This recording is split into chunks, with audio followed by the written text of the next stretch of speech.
Hello guys, ഞാനിന്ന് വെറുതെ ഇരുന്നപ്പോൾ ഞാൻ വിചാരിച്ചൊരു വീഡിയോ എടുത്തേക്കാമെന്ന്. ഞാനിപ്പം നിലവിൽ രാവിലെ ചിക്കൻ കറി ഉണ്ടാക്കിയിട്ടുണ്ടായിരുന്നു. ആ ചിക്കൻ എടുത്ത് തട്ടി സമൂസ കഴിക്കാനുള്ള ക്രേവിങ്സ് ഉണ്ടായപ്പോൾ ആ ചിക്കൻ വറുത്തോണ്ടിരിക്കുകയാണ്. നിങ്ങൾക്ക് കാണാൻ പറ്റുന്നോ എന്തോ എന്നറിയില്ല. ആണേ പൊടിയാണ്. ഇതിങ്ങനെ വെറുതെ വറുത്തിട്ട് ഏകദേശം മുറിക്കാൻ പറ്റുന്ന രീതിയിൽ ഞാൻ ആക്കി വെച്ചു. മുറിക്കാൻ പറ്റിയിരിക്കും. അത് വെച്ച് സമൂസ കഴിക്കാം എന്ന് വിചാരിച്ചു. നിലവിൽ ഈ സമയത്ത് പറയാൻ മറന്നുപോയി, ഞാൻ നാട്ടിലില്ല. അതുകൊണ്ടാണ് കഴിക്കാൻ തോന്നിയിട്ടും കഴിക്കാൻ പറ്റില്ല എന്ന് പറഞ്ഞത്.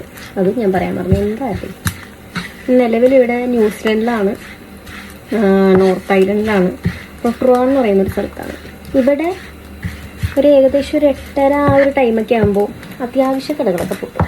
അപ്പോൾ നമുക്ക് കഴിക്കണം എന്നുണ്ടെങ്കിൽ ഒന്നുകിൽ തണുപ്പാൻ ഉണ്ടാക്കുക, അല്ലെങ്കിൽ നേരത്തെ വാങ്ങിച്ചു വെക്കുക. ഏകദേശം ഇത് മതി. ലേശം ബ്രൈറ്റ്നെസ് കുറവുണ്ടല്ലേ, ഇടും. ഒരു ലൈറ്റ് തലയിൽ തെളിക്കും. കുറച്ചും കൂടി വൃത്തിയും മെനക്കും നെക്സ്റ്റ് ടൈം വരാൻ നോക്കാം. പിന്നെ വിശപ്പ് ഉള്ളത് കൊണ്ട് നല്ല വൃത്തിക്ക് വരാൻ സാഹചര്യം കിട്ടിയില്ല. വൃത്തിക്ക് വരുന്ന സമയത്ത് വീഡിയോ എടുക്കാനുള്ള ഒരു തോന്നുമെങ്കിലും വീഡിയോ എടുക്കാൻ സമയം കിട്ടാറില്ല. അതിന് സമയം കണ്ടെത്തി കഴിഞ്ഞാൽ ഞാനൊരു സ്റ്റുഡൻ്റ് ആയതുകൊണ്ടും പഠിക്കാനുള്ളത് കൊണ്ടും അതിനും മതിയാവും. പഠിക്കണ്ടേ? ഞാൻ അങ്ങനെ ഇരിക്കുമായിരുന്നു ഗൈസ്. ഇനി ഞാനും ഉണ്ടാവും ചിലപ്പോൾ ഇടയ്ക്കിടയ്ക്ക് വീഡിയോ ഒക്കെ എടുത്ത് ശല്യം ചെയ്യാൻ. സഹിക്കുക.